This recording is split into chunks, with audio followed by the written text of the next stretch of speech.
Hello दोस्तों, welcome in are के classes. आज के इस वीडियो में हम कवर करने वाले हैं वन लाइनर जी के क्वेश्चन।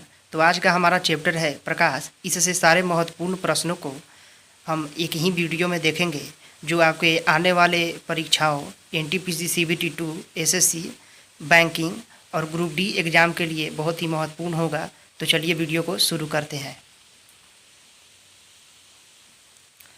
आज का पहला क्वेश्चन है, लाल कांच को अधिक ताप पर गर्म करने पर वह दिखाई देगा। आंसर है हरा। अगला प्रश्न है, प्रकाश का रंग निश्चित किया जाता है। आंसर है तरंग दैर्ध्य द्वारा। अगला प्रश्न है, सूर्य की किरणों में कितने रंग होते हैं। आंसर है 7। अगला प्रश्न है, यदि वायुमंडल न हो तो पृथ्वी से आकाश किस रंग का दिखाई देगा। आंसर है काला। अगला प्रश्न है, फोटोग्राफी में मुख्य रंग कौन से होते हैं। आंसर है नीला, हरा और लाल। अगला प्रश्न है, सबसे कम तरंग दैर्ध्य वाला प्रकाश होता है। आंसर है बैंगनी। अगला प्रश्न है, जब प्रकाश के लाल, हरा व नीला रंगों को समान अनुपात में मिलाया जाता है तो परिणामी रंग होगा। आंसर है सफ़ेद। अगला प्रश्न है, फोटोग्राफिक कैमरे का कौन सा भाग आँख की रेटिना की तरह कार्य करता है। आंसर है फिल्म। अगला प्रश्न है, कैमरे में किस प्रकार का लेंस उपयोग में लाया जाता है। आंसर है उत्तल। अगला प्रश्न है, मानव की आँख वस्तु का प्रतिबिंब किस भाग पर बनाती है। आंसर है कॉर्निया। अगला प्रश्न है, आइरिस का क्या काम होता है। आंसर है आँख में जाने वाले प्रकाश की मात्रा को नियंत्रित करना। अगला प्रश्न है, दृष्टि पटल पर बना प्रतिबिंब होता है। आंसर है वस्तु से छोटा लेकिन उल्टा। अगला प्रश्न है, तंतु प्रकाशिक संचार में संकेत किस रूप में प्रवाहित होता है। आंसर है प्रकाश तरंग। अगला प्रश्न है, तारे टिमटिमाते हैं। आंसर है अपवर्तन के कारण। अगला प्रश्न है, दूरबीन का आविष्कार किया था। आंसर है गैलीलियो ने। अगला प्रश्न है, अवतल लेंस प्रयुक्त होता है किसके सुधार हेतु। आंसर है निकट दृष्टि दोष। अगला प्रश्न है, धूप के चश्मे की क्षमता कितनी होती है। आंसर है 0 डायोप्टर। अगला प्रश्न है, जिस सिद्धांत पर ऑप्टिकल फाइबर काम करता है वह है। आंसर है पूर्ण आंतरिक परावर्तन। अगला प्रश्न है, क्षितिज के समीप सूर्य एवं चंद्रमा के दीर्घ वृत्ताकार दिखाई देने का कारण है। आंसर है अपवर्तन। अगला प्रश्न है, श्वेत प्रकाश को नली में कैसे पैदा करते हैं। आंसर है तंतु को गर्म करके। अगला प्रश्न है, प्रकाश में 7 रंग होते हैं, रंगों को अलग करने का क्या तरीका है। आंसर है एक प्रिज्म से रंगों को अलग अलग किया जा सकता है। अगला प्रश्न है, हमें वास्तविक सूर्योदय से कुछ मिनट पूर्व ही सूर्य दिखाई देने का कारण है। आंसर है प्रकाश का अपवर्तन। अगला प्रश्न है, यदि साबुन के 2 भिन्न भिन्न व्यास के बुलबुलों को एक नली द्वारा एक दूसरे के संपर्क में लाया जाए तो क्या घटित होगा। आंसर है छोटा बुलबुला और छोटा व बड़ा बुलबुला और बड़ा हो जाएगा। अगला प्रश्न है, प्रकाश की गति किसके बीच से जाते हुए न्यूनतम होती है। आंसर है कांच। अगला प्रश्न है, किसी तारे के रंग से पता चलता है उसके। आंसर है ताप का। अगला प्रश्न है, मरीचिका एक उदाहरण है। आंसर है प्रकाश के अपवर्तन और पूर्ण आंतरिक परावर्तन का। अगला प्रश्न है, हीरा चमकदार दिखाई देता है। आंसर है सामूहिक आंतरिक परावर्तन के कारण। अगला प्रश्न है, बाह्य अंतरिक्ष में किसी अंतरिक्ष यात्री को आकाश दिखाई देगा। आंसर है काला। अगला प्रश्न है, अबिंदुकता का दोष दूर करने के लिए किस लेंस का प्रयोग करना चाहिए। आंसर है सिलेंडरी लेंस। अगला प्रश्न है, लैम्बर्ट नियम किससे संबंधित है। आंसर है प्रतिदीप्ति। अगला प्रश्न है, आइंस्टीन के E = mc समीकरण में c द्योतक है। आंसर है प्रकाश के वेग का। अगला प्रश्न है, सोडियम वाष्प लैंप प्रायः सड़क प्रकाश के लिए प्रयुक्त होते हैं क्योंकि आंसर है ये चमकदार रोशनी देते हैं। अगला प्रश्न है प्रिज्म में प्रकाश के विभिन्न रंगों का विभाजन कहलाता है।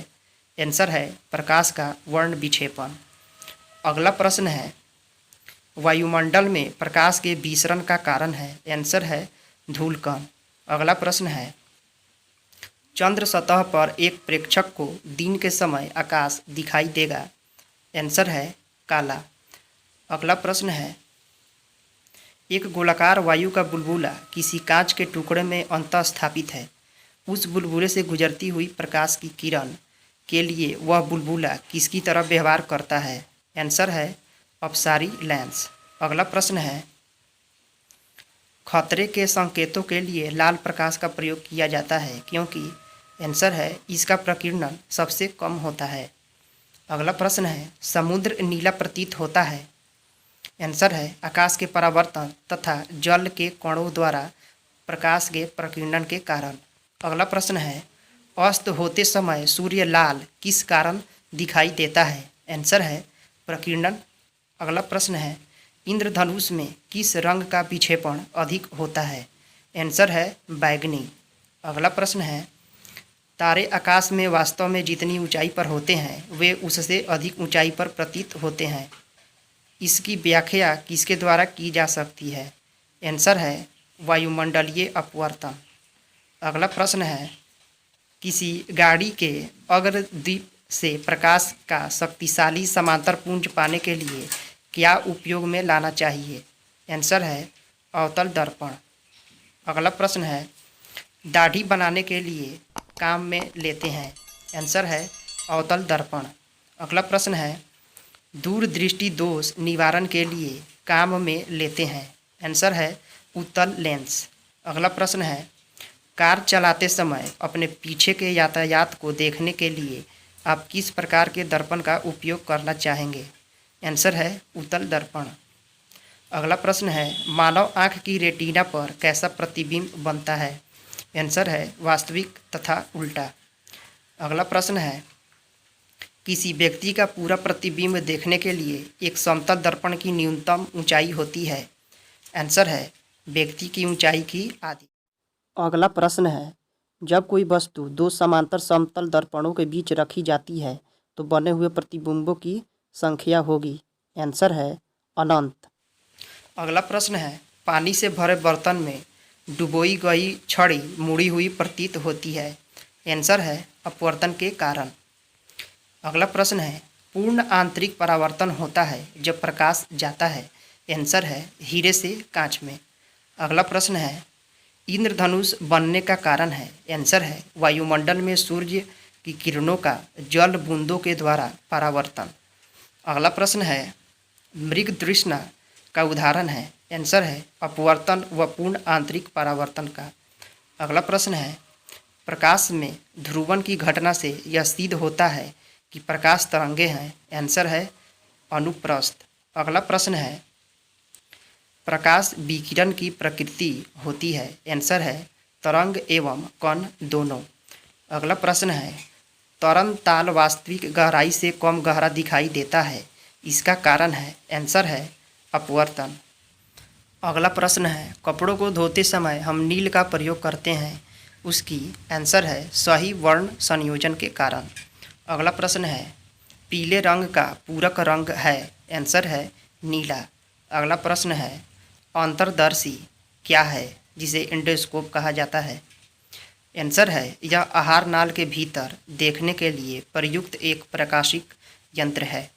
अगला प्रश्न है मायोपिया से क्या तात्पर्य है। आंसर है निकट दृष्टि दोष। अगला प्रश्न है हाइपरमेट्रोपिया का अर्थ है। आंसर है दूर दृष्टि दोष। अगला प्रश्न है एक आदमी 10 मीटर से अधिक दूरी की वस्तु स्पष्ट नहीं देख पाता है, वह किस दृष्टि दोष से पीड़ित है। आंसर है मायोपिया। अगला प्रश्न है एक मनुष्य 1 मीटर से कम दूरी की वस्तु को स्पष्ट नहीं देख सकता है, वह व्यक्ति किस दोष से पीड़ित है। आंसर है दूर दृष्टि दोष। अगला प्रश्न है ल्यूमेन एकक है। आंसर है ज्योति फ्लक्स का। अगला प्रश्न है दूरबीन यानी टेलीस्कोप क्या है। आंसर है दूर की वस्तु देखने का यंत्र। अगला प्रश्न है सूर्य के प्रकाश को धरती की सतह पर पहुंचने में लगने वाला समय है। आंसर है 8 मिनट 20 सेकेंड। अगला प्रश्न है प्रकाश की गति है। आंसर है 3 गुना 10 के पावर 8 मीटर प्रति सेकेंड। अगला प्रश्न है सूर्य ग्रहण के समय सूर्य का कौन सा भाग दिखाई देता है। आंसर है किरीट, जिसे कोरोना कहा जाता है।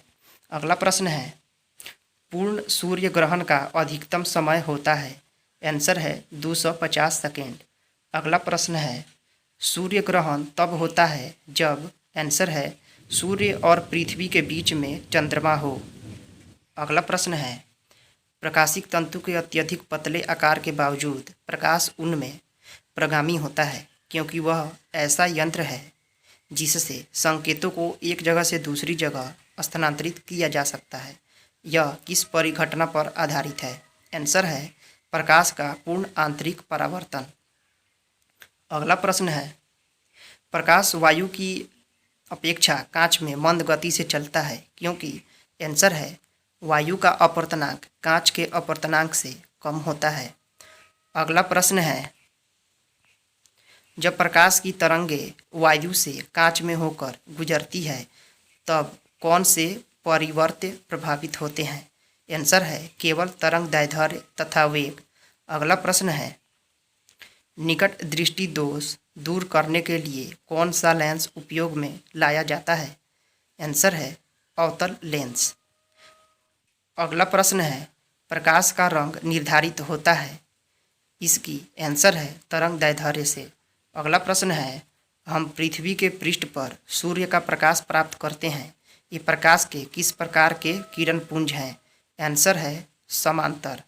अगला प्रश्न है माध्यम के तापमान में वृद्धि के साथ प्रकाश की गति। आंसर है वैसी ही रहती है। अगला प्रश्न है प्रकाश छोटे छोटे कणों से मिलकर बना है जिसे कहते हैं। आंसर है फोटॉन। अगला प्रश्न है प्रकाश तरंग किस प्रकार की तरंग है। आंसर है अनुप्रस्थ तरंग। अगला प्रश्न है अपवर्तक दूरबीन में क्या होता है। आंसर है असमान फोकस दूरी के 2 उत्तल लेंस। अगला प्रश्न है आकाश में नीला रंग प्रकट होने के साथ संबंधित प्रकाश की परिघटना है। आंसर है प्रकीर्णन। अगला प्रश्न है जब प्रकाश किरण एक माध्यम से दूसरे माध्यम में जाती है तो इसकी। आंसर है आवृत्ति समान बनी रहती है। अगला प्रश्न है आकाश का रंग नीला प्रतीत होता है क्योंकि। आंसर है छोटी तरंग दैर्ध्य वाला प्रकाश बड़ी तरंग दैर्ध्य वाले प्रकाश की अपेक्षा वायुमंडल द्वारा अधिक प्रकीर्णन होता है। गाइस ये वीडियो यहीं पे समाप्त होता है। तो आज हमने देखा इन 80 प्रश्नों को जो प्रीवियस ईयर एग्ज़ाम में पूछे गए थे।